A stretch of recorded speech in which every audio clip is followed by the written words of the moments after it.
Hello, everybody. Yes, this is CatSCAN News Live, an hour earlier than usual because it's Ember's 2-year stream anniversary, and I want an hour between the end of this stream and the start of hers because I got stuff to do and I don't like rushing. So, yeah, I'm trying not to rush this. I kind of feel like I want to. I am trying to pace myself and not rush. But yes, I have news ready to go. So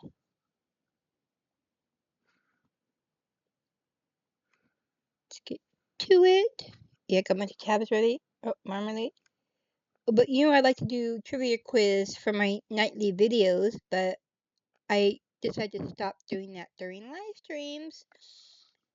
So first, actually, yes, I did have a news story up. Let me just switch tabs though to go for trivia. Let me make us think. Let's see. Let me remember how to use my mouse. Here we go.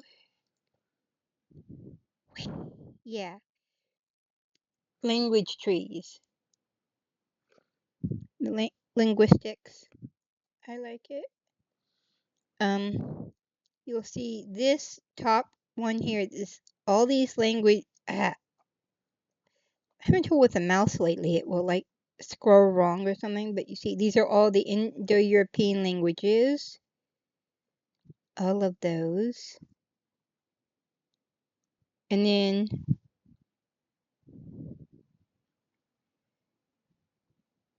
they also overlap with the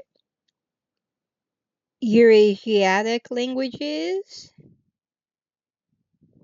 And then we get this is Northwest Caucasian, North Caucasian, Northeast Caucasian,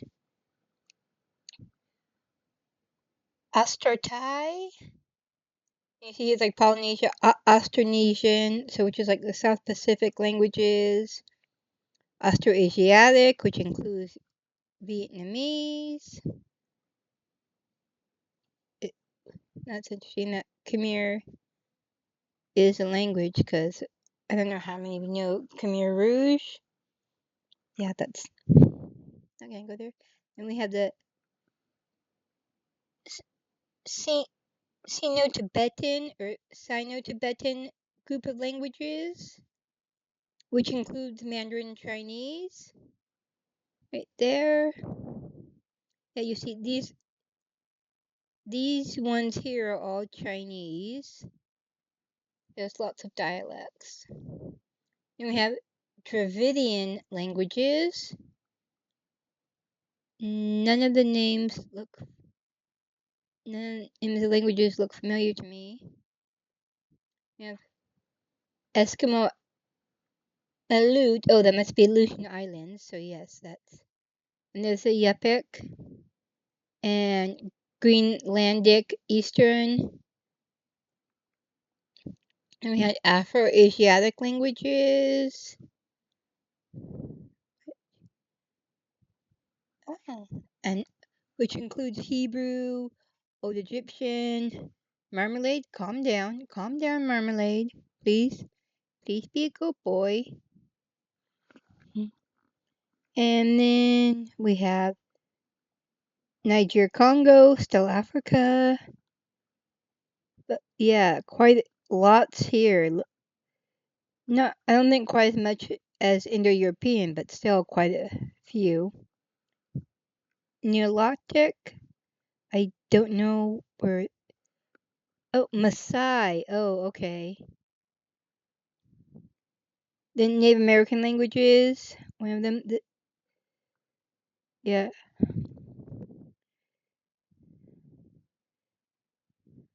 Yeah, this is Siouan, I think is what it's saying. And then this must be Algonquian because it's right there. Those things. And then Yeniseian languages, Nadine. Oh, this is Alaska. This is in Alaska. Okay. Uto Aztecan. Let's see, Central America. This is Salishan. I this is Native American as well. It looks like because it says marmalade. Stop.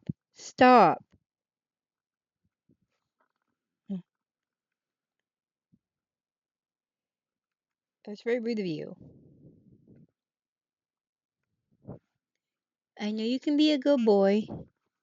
Now, let's see, we have these more Native. Yeah, quinol. Oh, Chehalis. Yes, I know.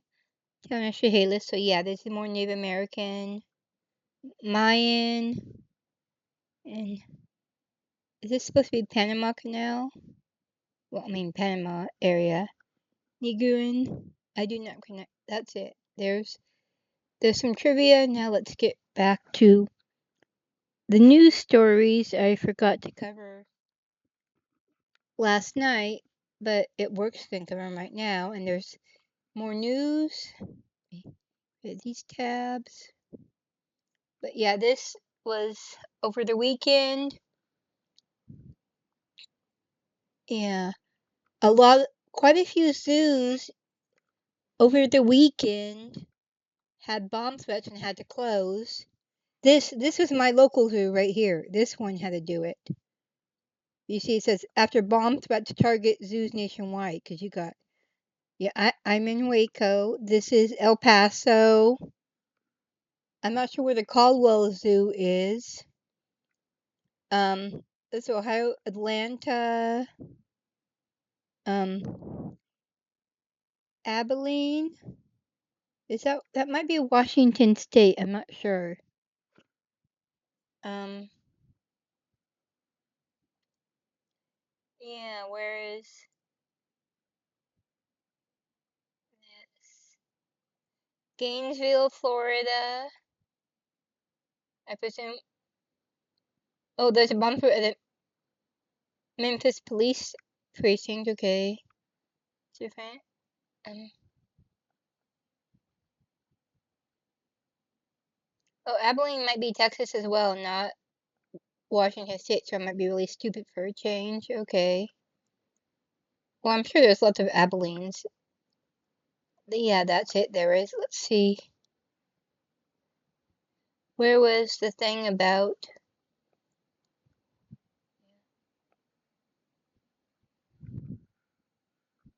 Where is something? This is also going on in Ohio, but where?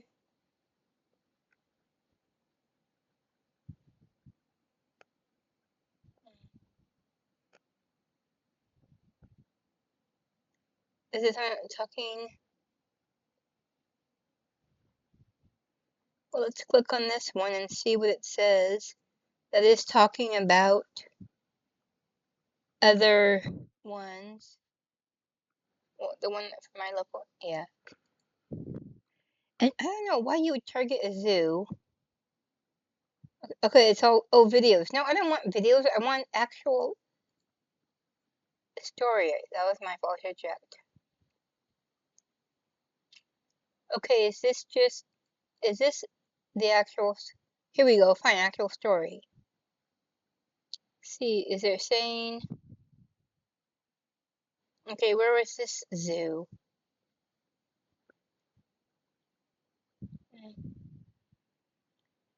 Okay.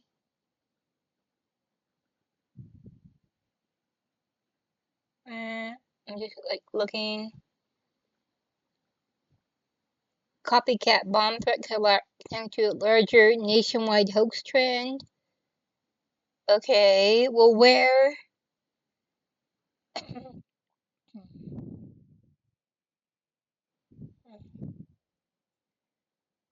Yeah. Okay, it doesn't. It's not giving any information about. Okay, that was a waste of my time and yours. I apologize. That was no news. Ugh, dude.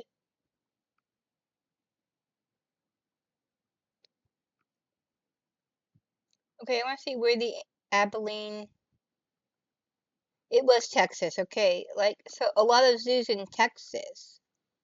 And there was one in Atlanta, so, okay.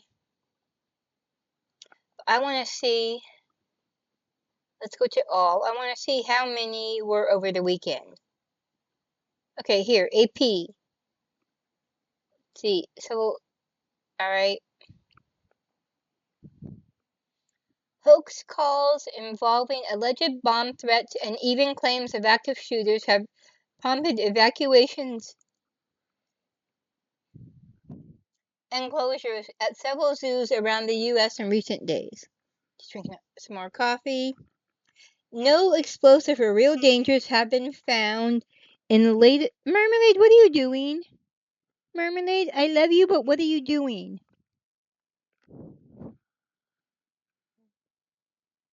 Yeah, in the latest string of what authorities are describing as swatting incidents. Okay, there was one in Ohio. Yeah, it happened in Ohio.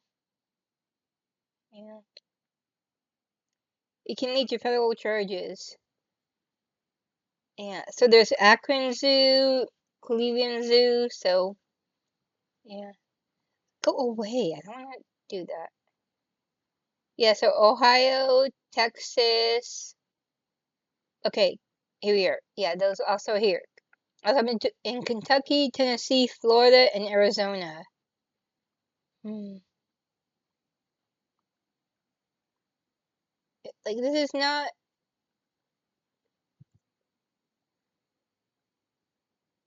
dude. I don't get the point in doing this kind of nonsense. So there's not really going in. I do hope they are able to find and arrest them. That might help.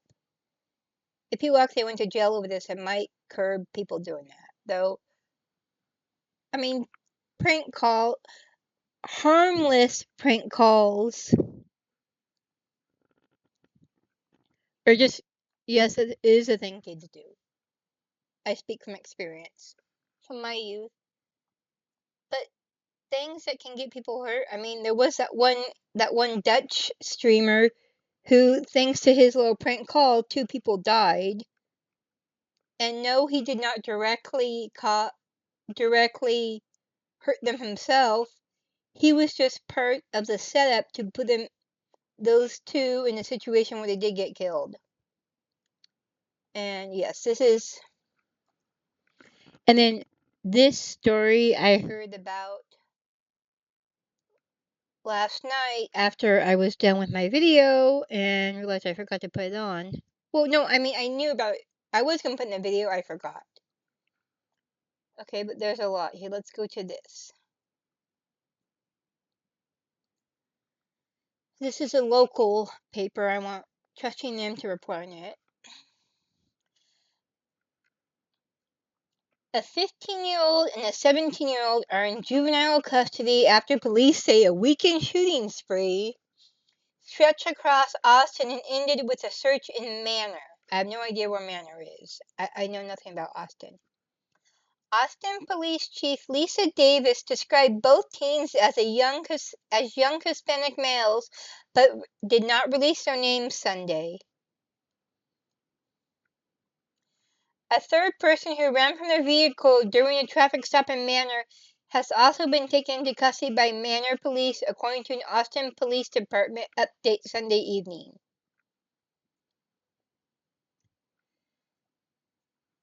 And I drink coffee.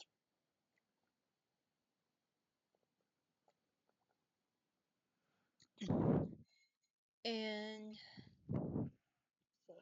where my napkin go? What happened to my napkin? Or did he knock it to the? Did Marmalade knock it to the ground? Oh wow.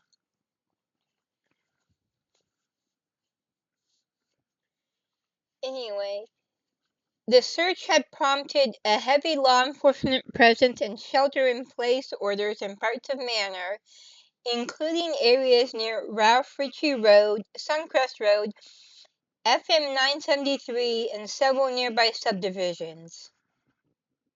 And yes, again, I know nothing about Austin. Those locations mean I have no idea what that means for locals. Police said the shootings happened just before 4 p.m. Saturday and about 9 a.m. Sunday, with most of the incidents reported in South and East Austin. Davis said investigators identified 12 shootings tied to the spree, which at one point led police to issue a shelter-in-place order. What is that? Oh, that's a windmill. Harley windmill. Okay, sorry, looking at the ad. Shelter-in-place for a large section of South Austin before it was later lifted. And what I find interesting is it was lifted before they caught the third person. And I don't, I mean, yeah, you don't want people getting panicked and doing stupid things, but still, you don't know what that third person was going to do. The gunfire struck apartment buildings, homes, and at least 2 Austin fire stations.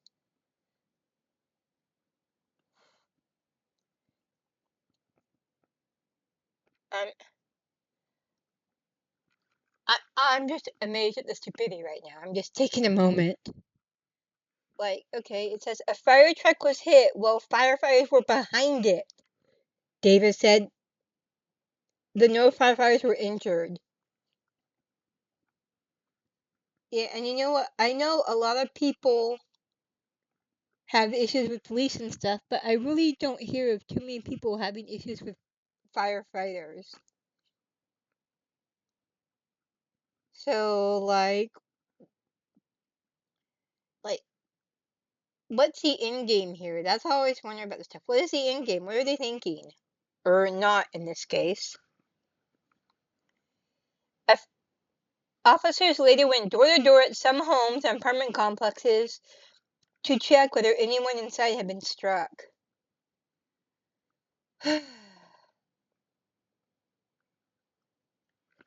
4 people were shot, including one critically injured victim.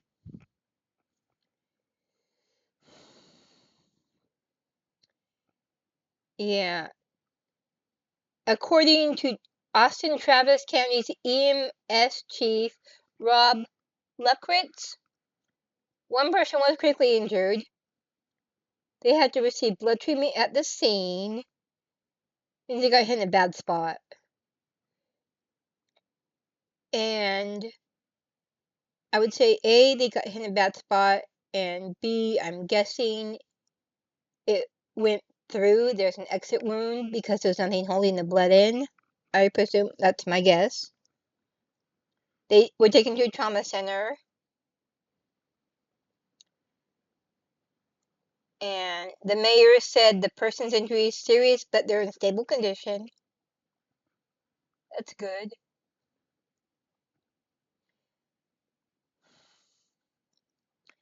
Officials did not immediately release additional details about the other people who were wounded. Why would you need to?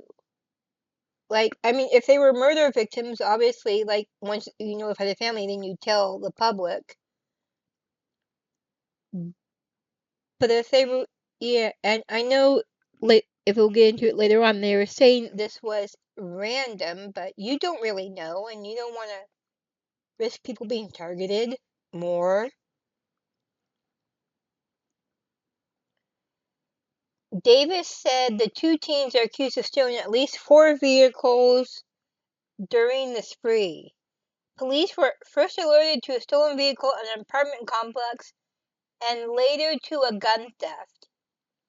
But investigators initially did not know the cases were connected. The 17-year-old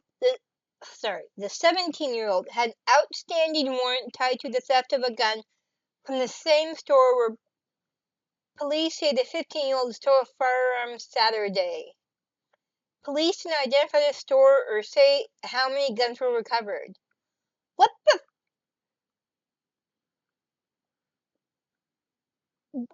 What? Uh, uh, sorry. Why is it? Okay, look.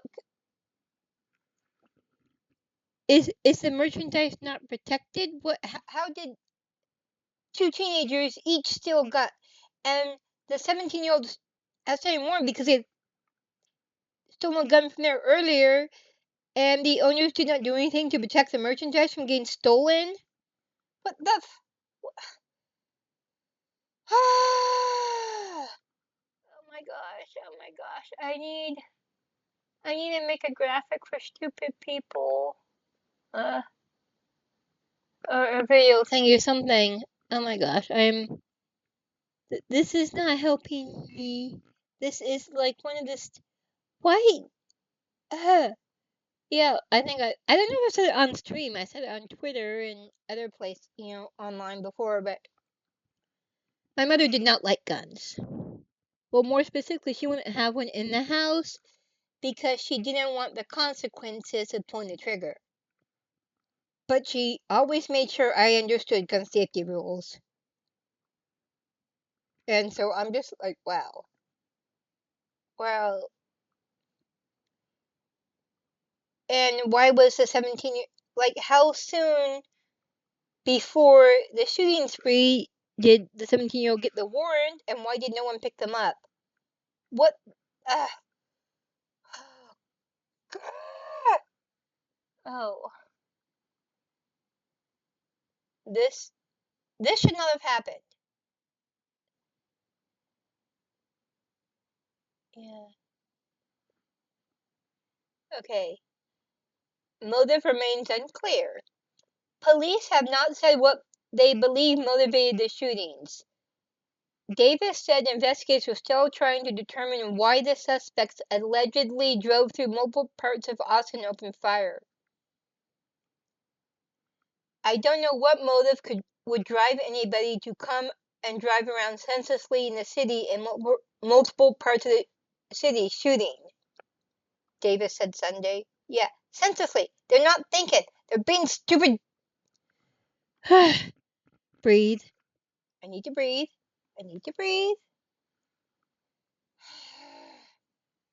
Investigation remains ongoing, blah, blah, blah. Oh, more information about the locations of the shootings could be released Monday, which is today. Okay, fine. But yeah, yeah, and people think, oh, Texas is safe. People don't try shit there because they'll get hurt. Because people will shoot them if they try these ideas. Yeah. See, the thing is, that means people are still going to try to do stupid things. It just means they can face lethal consequences if they do.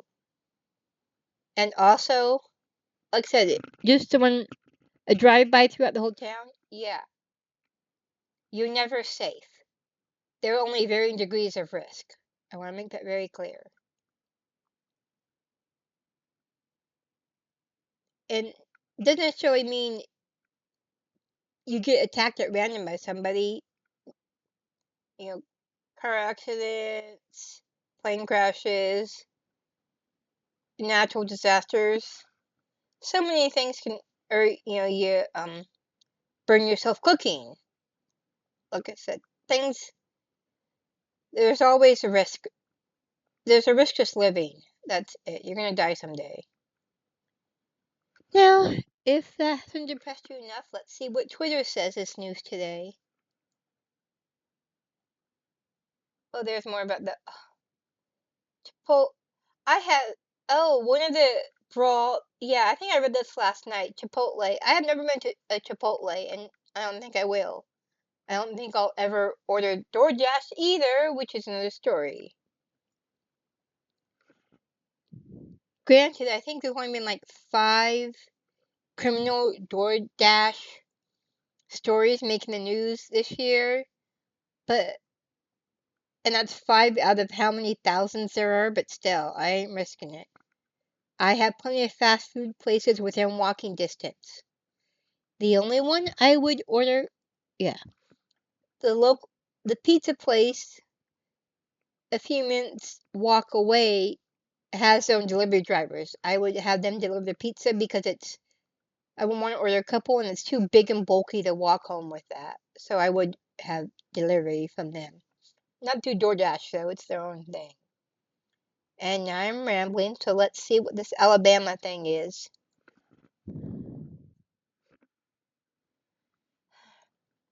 On May 16th, which was Saturday, thousands gathered in Montgomery, Alabama for the All Roads Lead to the South rally, protesting a Supreme Court ruling that struck down Louisiana's majority black congressional district as racial gerrymandering. Wasn't that the seat where it actually was some white guy in there and they haven't had the black person in that seat for decades? Is that the one this is about? Let's see. Activists, faith leaders, and lawmakers from states like New York, Tennessee, Massachusetts arrived by over 100 buses decrying the decision as enabling vote dilution for black voters who comprise significant portions of Alabama and Louisiana's populations. Republicans, including House Speaker Mike Johnson, praised the 6-3 ruling for ensuring maps are not drawn by race, while protesters vowed to continue the fight ahead of 2026 midterms and looming primaries. If this is Louisiana, okay, no. First off, protest where it's happening, and secondly, if this is the one where there wasn't the, if this is the one where they haven't had the black person in that congressional seat for a while, shut up. You haven't won representation.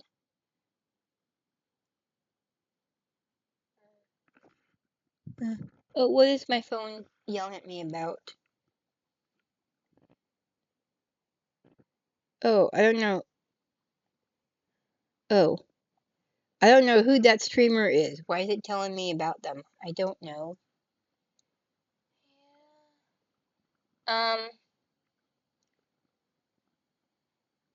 And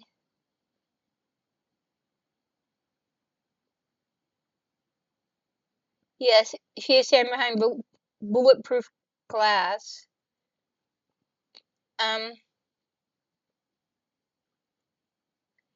Yeah, if you want representation, vote. Yeah. You need to vote. And if you haven't had representation until now, what? Yeah. I need to see this. Yeah, I think this might be the one. Is there anything that actually... Let's go latest. Okay.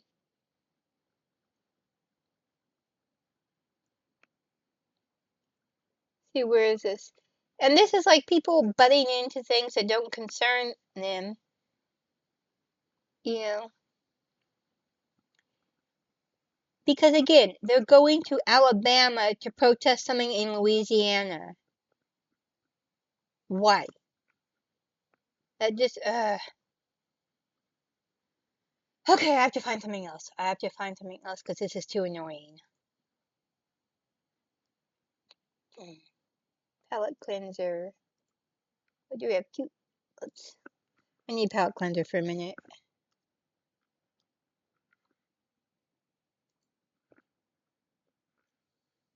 They're here! Okay, but that's actually an hour long. That's gonna be too long. Okay. Manatee! The manatee!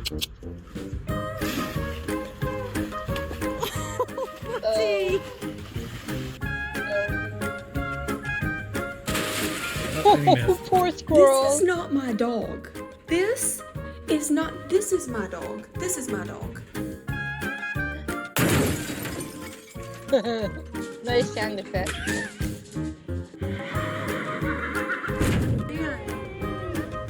No sound to even it out. Uh-oh.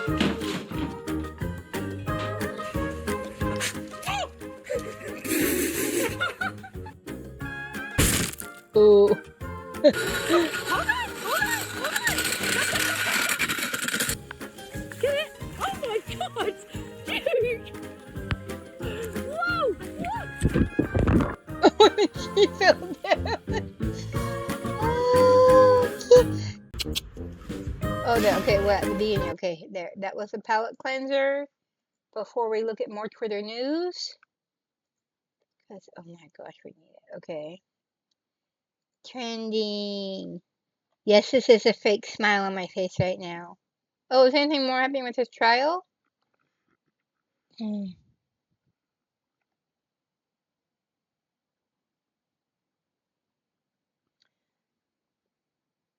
Okay. Oh. Okay, apparently a judge just ruled that the evidence in Luigi Manglione's backpack will not be presented at trial, which means the bullet magazine, cell phone, passport, wallet, computer chip.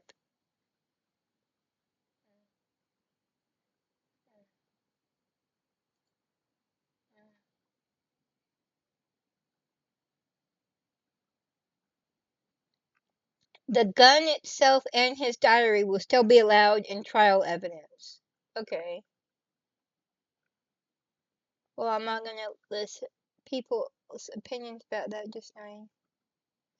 Faf, faf, FAFSA. I swear I can talk.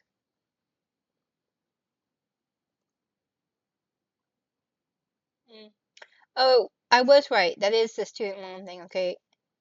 Yeah, there's fraud with the student loans, mm, which is, yeah, it's FAFSA is a free application for federal student aid.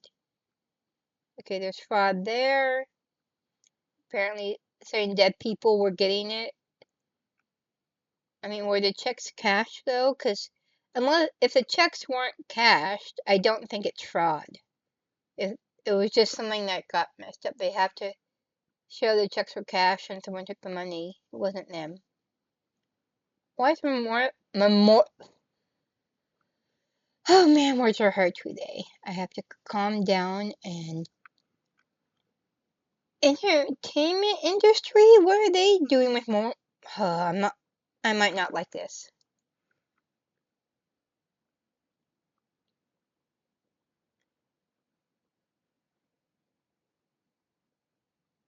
Okay. Oh, it's about. Apparently, I'm guessing this seems to be theater prices.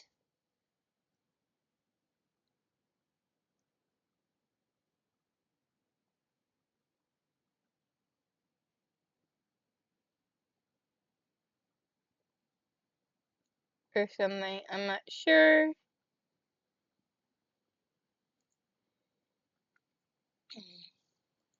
Blockbuster.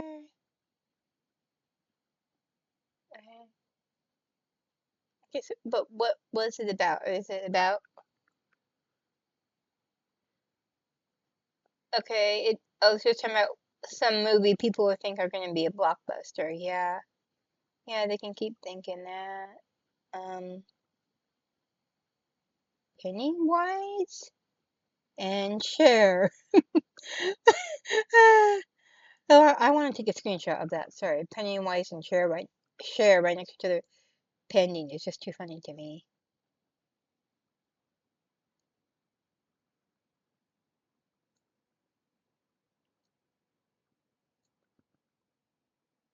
There we go. Yeah, you know I don't get out much. Let's see, what was Pennywise trending about?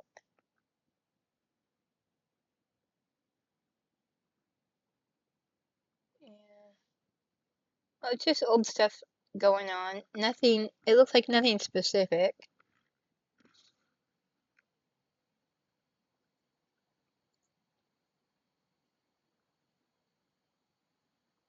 Mm,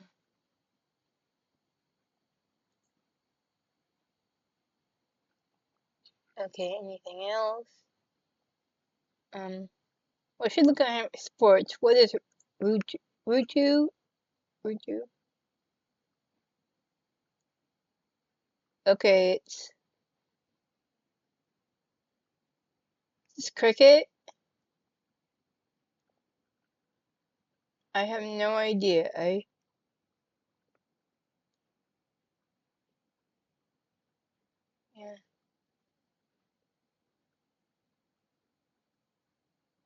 I think that might be cricket, but I don't know.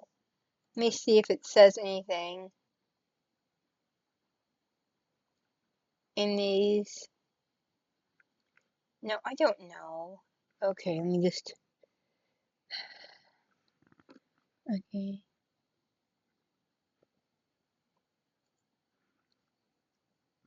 Right.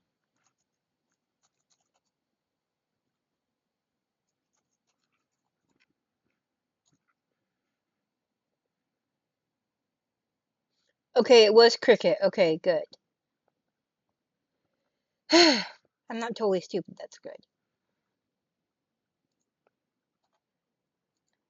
And I don't care. So there was sports thing, and yeah, what else is going?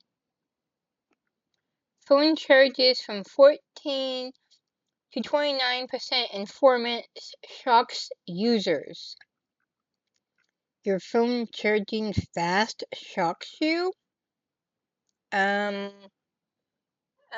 Yeah, that's okay. A resurfaced Florida homeowner shooting at armed intruders resurfaces. Okay, why are you bringing stuff up from 3 years? Oh, 4 years ago now. Who cares? Dude. Oh, and there's a thing in Italy. The terrorist guy mowed people down. I didn't really want to see the video in the first place. Not gonna show it now. You don't look up that kind of stuff. Not interested.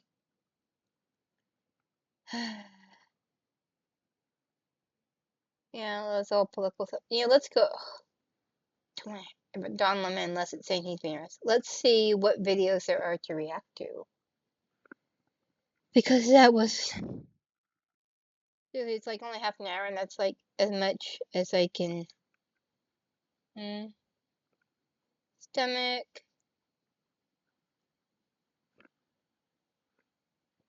Videos. Oh, I haven't heard this. Okay, this is long enough, but I want to see this. Okay, it does look like they made her eyebrows worse in that picture, but this TikToker was recently indicted for unlawfully recording a half-naked man sleeping on his couch in his own home. Known on the internet as DoorDash Girl, she was a DoorDash driver who recorded one of her deliveries where her customer was in this state, and then immediately uploaded it to TikTok, claiming she was the victim. 3 days ago, October 12th, 2025, I was a victim of SA by a DoorDash customer while I was doing my job as a DoorDash driver. Why are my videos getting taken down, and why am I getting strikes? Like, I'm about to lose my account. I was assaulted. I'm the victim. I lost my job. I'm the victim. Right? Is this making sense to any fucking However, body? things didn't turn out too well for her, and now she's been facing felonies for recording and sharing this footage to the internet. But whereas social media was the first place she went for support to proclaim her victimhood, now she's saying social media, and the national media at that, are lying about her case. And to be clear, when I see the DoorDash girl saying that we're all lying about her case, I mean that her lawyer, who made a statement to the press as her agent on her behalf at the most recent hearing, has more or less said just about that. In court, her public defender said local reporting was accurate, but national outlets and social media users have shared wrong information and fabricated images of his client. This is still a legal case, and there are still people who actually know the facts that are handling the case, not the people on social media who've had to deal with the bombard of AI and things like that. okay. Yeah, so lawyer is like, oh, yeah, the lawyer is still trying to make her the victim. Okay. Grab my napkin and yeah, I'm just making myself another coffee really quick. Hold on. Well, actually, I suppose I can play while it's doing. I'm just gonna be pouring. From what it sounds like, this is actually what got cameras banned from this latest hearing by the judge. So in this video, we're going to take an honest look at what DoorDash Girl's attorney is saying here. Are we all lying about this case, or maybe to use some softer language, spreading misinformation? And is this case not as black and white as maybe it appears to all of us grifters? Let's get into it. First, let's do a super quick recap for anyone who either is new to this case or just needs a quick refresher. This is Olivia Henderson. She's a 23-year-old from Oswego, New York. Back on October 12, 2025, she was working as a DoorDash driver when she delivered an order to a man's apartment. Now, opinions are mixed as to whether the door was open before she got there, but when she recorded, the customer was lying on a couch in a hoodie, but with his pants and underwear around his ankles, and he appeared to be completely passed out. Now, instead of just walking away, she pulled out her phone and recorded him. And then she uploaded the footage to TikTok, where it was viewed nearly 30 million times. That's fucked up. And in her TikTok narration or description, she suggested that the man had to expose himself on purpose. But it wasn't until after this went viral on TikTok, following prompting by commenters, that she went to the police, framing this as sexual assault. I didn't report this to the police last night because I wasn't sure of DoorDash's process for like SA, or if this was even reportable to the police in New York State because he was in his home. But after so many people told me to report it to the police, I did. And I called the non-emergency line, and they sent a police officer over to speak to me in person and watch the video that I have. And then he asked me to email it to him, and he asked me if I want to press charges, like what do I want to come from this? But the thing is, police did their investigation and concluded that the man was incapacitated and unconscious on his couch due to alcohol consumption. They also concluded that no sexual assault occurred, in part because, well, she admitted to them that the guy had never touched her. Now, in the midst of all of this, DoorDash also deactivated the customer's account and Henderson's. And in a public statement, DoorDash called Henderson's videos published to TikTok a quote-unquote clear violation of their policies, since it was of a customer in their home and disclosing their personal details publicly. At the same time, TikTok pulled her video down multiple times after she uploaded it multiple times. Guys, my account is currently at risk of being banned because I had to explain my story one time, right? They took the video down and gave my account a strike. So I explained my story again and censored the video that I have just so they can't take it down for the same reason. They took it down for the same reason again, and now my account has a second strike. Guess what? If I get one more strike, I'm banned from TikTok. And boy, did she have words about the monetization impact of this. And they took down my video. They were gonna have to pay me for my second story time because that was over a minute long. They were gonna have to pay me for all those views I got. So nope, they took that right down. They took that right down. Absolutely not. They're not paying me for that. Nope. Anyway, then in early November 2025, local police arrested Henderson. And with that, she was hit with 2 felony charges: second-degree unlawful surveillance and first-degree dissemination of an unlawful surveillance image. And so after she made her first court appearance in Oswego City Court back in December, her case was put in front of a grand jury, which returned an indictment. And so her case was kicked up to Oswego County Court in front of Judge Armin Nazarian. And this brings us to her latest hearing, which was her first hearing in Oswego County Court after her indictment. On May 1st, 2026, Henderson was back in court for her arraignment after her indictment, and most of this was pretty average stuff. Through her attorney, she pled not guilty, just like she did in the city court arraignment before. But here was an interesting thing that happened. You see, according to reports, Judge Nazarian told both sides that he had received requests from News Channel 9 and CNY Central to record video in the courtroom. Both of these are local news outlets, by the way, and he wanted to know if there was any objection from the parties. Reportedly, the prosecution took no position, but Henderson's lawyer, Senior Assistant Public Defender David Smallwood, objected. You see, he said that at her first appearance back in December, City Court Judge Timothy Kirwan had allowed cameras in. And Smallwood claimed that national outlets had published inaccurate reports of the proceeding and attributed statements to Kirwan that Kirwan never actually made. And after the hearing, when he spoke to the media, he said he was specifically talking about these statements that got so widely talked about. For whatever reason, a lot of the national media and the social media was reporting that the judge at the first appearance said something like kind of snarky to us, And so Judge Nazarian denied the media's request to record the proceeding. Now, okay, honestly, this is incredibly frustrating to me as a content creator that is covering this case, and here's why. I've covered plenty of cases, both where cameras are in the courtroom and where cameras have been banned. And every single time when there are cameras, especially when the entire hearing is broadcast, the public information is just better. People can not only see and hear what is actually being said, but they can also detect what body language is being used, whether there are any dramatic pauses, for example, or any changes in tone of speech. And most importantly, they can decide for themselves what in that proceeding is actually important and what's more of a nothing burger. And the thing is, when people find a conflict between what they saw for themselves in a hearing or in a trial, and then what the media reports about the same proceeding, they can call out the media on it, and that is what should be the standard. But on the other hand, when there is no broadcast, we can't see for ourselves what exactly is happening. Instead, we're all forced to rely on someone else's impressions, notes, and diligence. And honestly, all Hello, of that can you. be hit or miss. I'll give you a perfect example: the trial of actor Jonathan Majors in December 2023. In this trial, he was accused of assaulting his ex-girlfriend during an argument that turned physical in Manhattan one night, and at the end of the trial, the jury came back with a mixed verdict, but ultimately with a conclusion that yes, he did at least to some degree assault her. Now, the time I was doing daily recaps of that case, and because the New York court did not allow cameras to broadcast the actual trial proceedings, I had to rely on reporters who were live tweeting from the courtroom every day. And just about every single day, I found that the reporting was incomplete and very often out of context. For example, one of the most frustrating parts was when someone would be live tweeting covering the direct examination of a witness, and then all of a sudden there was nothing after that because apparently they had dipped out before the cross-examination. And that, in my opinion, is the most important part of any witness's testimony, because that's where it's actually getting tested to see if it holds up. So personally, the way that I see it, when the media gets stuff like this wrong, the remedy isn't fewer cameras, it's actually more. So we should broadcast the entire hearing. Let the public see it for themselves, unedited. That way the public can sharpen the reporting by calling out the errors. And believe me, I know that people will call them out because you guys let me know every single time that I make an error in any of these videos, as you should. Now let's talk specifically about this complaint that Henderson. Oh, geez. I really don't know why I'm doing this to myself. I don't like hearing her voice, and they just showed the Amber Heard Johnny Depp trial, which I also did not watch because it was just.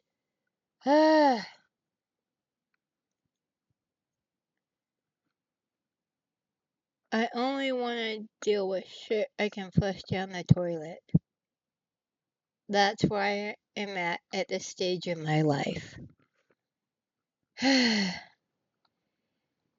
But let's keep going.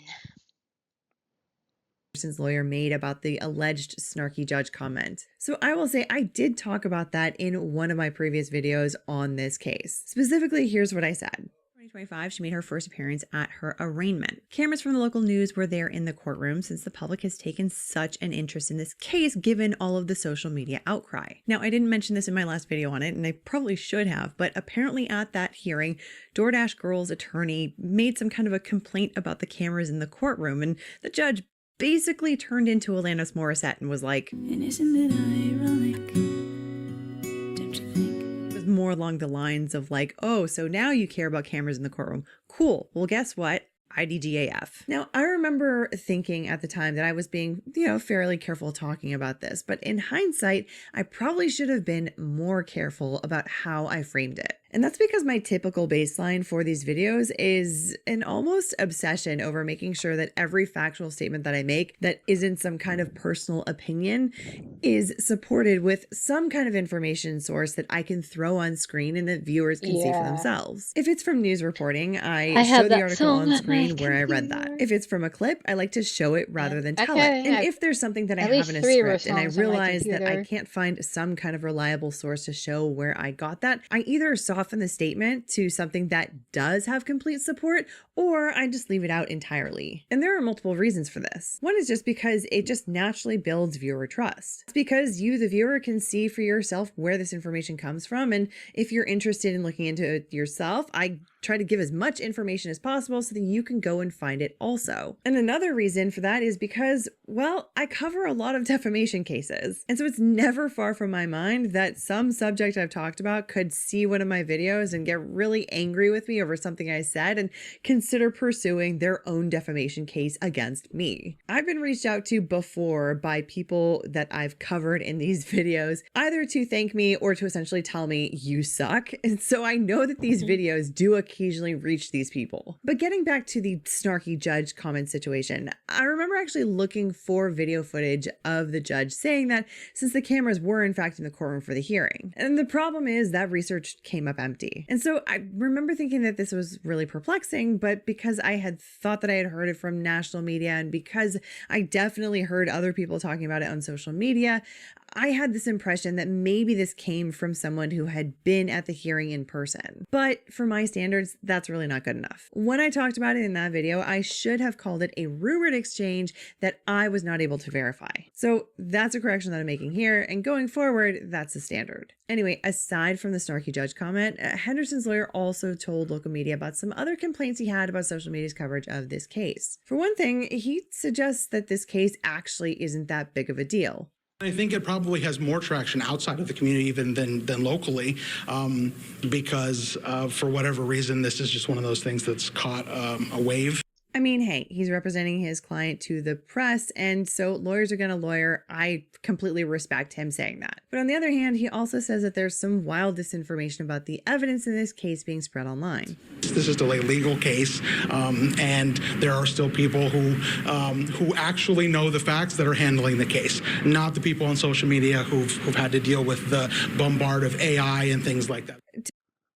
Oh, okay, dude, like, social media is what got your client arrested in the first place.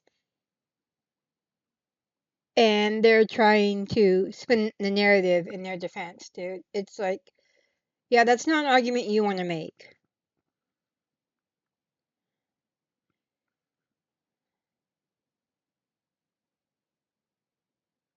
And I'm wondering if he would be a Reddit mod in another life.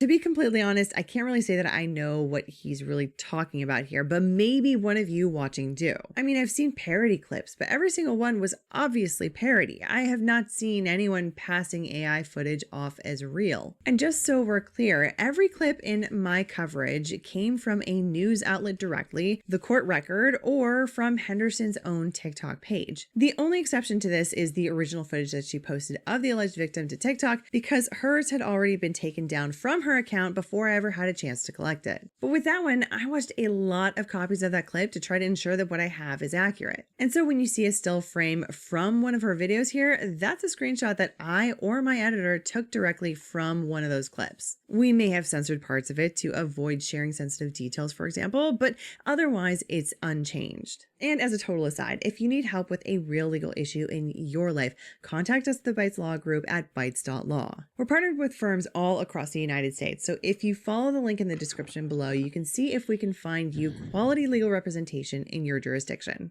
Anyway, as I was saying. And fun fact, to my knowledge, I have never been arrested. So both of Henderson's attorneys' points are worth listening to. We don't want misinformation about any of these cases to be spread online if we can help it.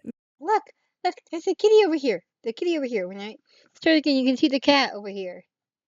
That really doesn't help anyone. But even if he's right about look at both this of cat in these the bottom specific points, left. neither one makes this case go away. You see, a massive portion of the most crucial evidence here is splattered all over the internet, and Henderson was the one to put it all out there. I mean, there's the original footage that she posted multiple times, of course, but then there's these statements that she made afterwards that just arguably dig her into deeper trouble. Like, this is the only justice I'm getting, is exposing this man and having posted that video and it has gone viral. Like, now he can live with shame and embarrassment if people have seen it and knows who he is or where he, you know what I'm saying? Like, I'm the one being punished.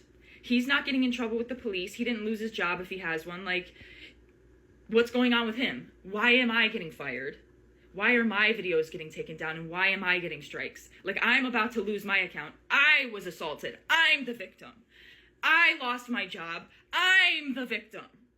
Right? Is this making sense to any fucking body? And you know, the evidence outside of social Look, I have to pause and kitty. Yes, this is yeah, that's what I want to see. I don't want to listen to DoorDash Girl. I want to see the kitty. Oh, look how pretty and happy they are. Oh, yeah, dude, she just, yes. To me, Olivia Henderson, aka DoorDash Girl, is proof of how the educational parents and the educational system are failing the children. media is honestly not great for her either. I mean, we can just start by looking at the alleged victim's statement to the police. He reportedly told them he had been drunk, didn't remember ordering food, and fell asleep with his pants off but a shirt on. Then he says he woke up to a DoorDash notification and opened the app where he saw a photo of his food on the ground. And in the background of that photo, he was pictured naked and asleep on the couch. A week later, he says he opened TikTok and scrolled straight into a video of himself naked. It was posted by Henderson and had 28.8 million views. Imagine that. He said this made him feel unsafe, humiliated, and upset. And Okay, wait a minute. She was saying the day after, next morning, she contacted police. Did they not contact the driver within a week or what? What's going on here?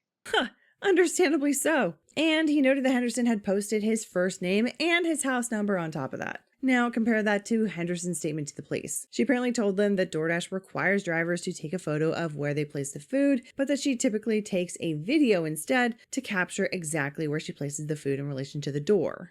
Okay, that's fine and all, but there are also plenty of ways that you can take a photo or video Look, the Advocate. Ah, kitty, yeah, I just want to see the kitty.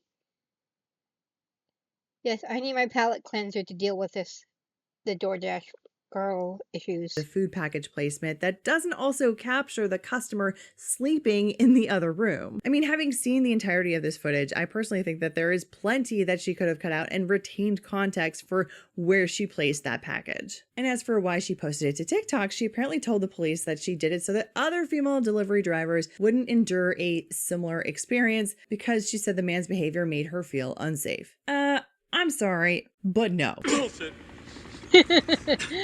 I'm a woman who did drive for Uber for a while in a past life. And while I've said before that I agree that these kind of gig jobs can result in uncomfortable experiences from time to time, especially for women, if I were still driving for Uber and I saw a video like this but posted by some female Uber driver, that wouldn't make me any less likely to go through some weird experience, and it wouldn't make me feel like I were any less likely to go through one. All this would do is give me the impression that she's just angry about seeing what she saw and wants to name and shame this guy for clicks. Anyway, so what happens from here? At this latest hearing, the prosecutor apparently also told the court that there are ongoing discussions about whether a pretrial resolution might be possible. In other words, it sounds like there is some kind of discussion about a potential plea deal. Meanwhile, the case is reportedly moving forward on the litigation track as well. Next, prosecutors have to ensure they've shared all the evidence and discovery materials with the defense attorney.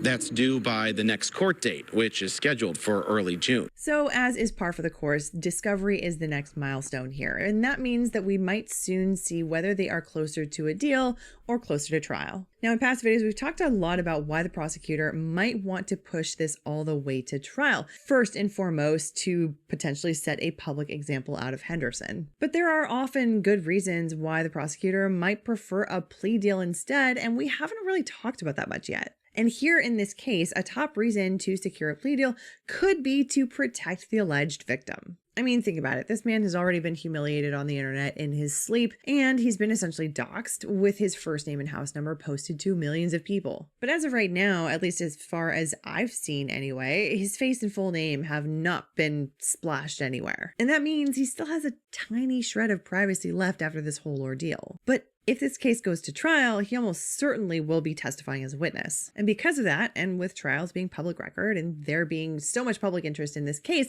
there's a good chance that we end up learning a whole lot more about him. I mean, stuff that they might go into on cross-examination, for example, could be his, I don't know, typical alcohol consumption habits or any weird behaviors that he might have around drinking or ordering food or just being in his own home. And the thing is, he may not be interested in having any more exposure to the public after his naked nuts have already gone viral already. And so a plea deal could spare him all of that. So the way I see all of this, there's definitely a possibility that there is some misinformation floating around about a detail or two in this case. That undoubtedly happens when any case catches the public interest, especially when there's some kind of a gap of information to the public. But even if Henderson's lawyer is right about what he says, I really do think that they're small potatoes in comparison to the bigger pieces of evidence that are pretty clear here and point to her likely guilt. Now, with all of that said, like I said, this could end up with a plea deal. And as much as I know that would offend many people's sense of justice, keep in mind it could also be what the alleged victim prefers in this case. But those are my thoughts. What do you think? Do you think that there's rampant misinformation about this case on the internet? What do you think about a potential plea deal? Do you think it's likely to end with that, or are we going to go all the way to trial? Let us know your thoughts in the comments down below. Otherwise, I hope you enjoyed this or at least found it interesting or informative. And if you did, I would love it if you could hit the like button. It does help us with the YouTube algorithm gods. And if you need help with a real legal issue in your life, contact us at the Bites Law Group. Our website is linked in the description below. Now, something that can make a big difference in these cases is whether or not your case is in the hands of a good lawyer. And so many people are out there fighting this these is battles commercial. Okay, without the video's done. best person on their And team. I'm going to take a bathroom break. I will be right back. Let me just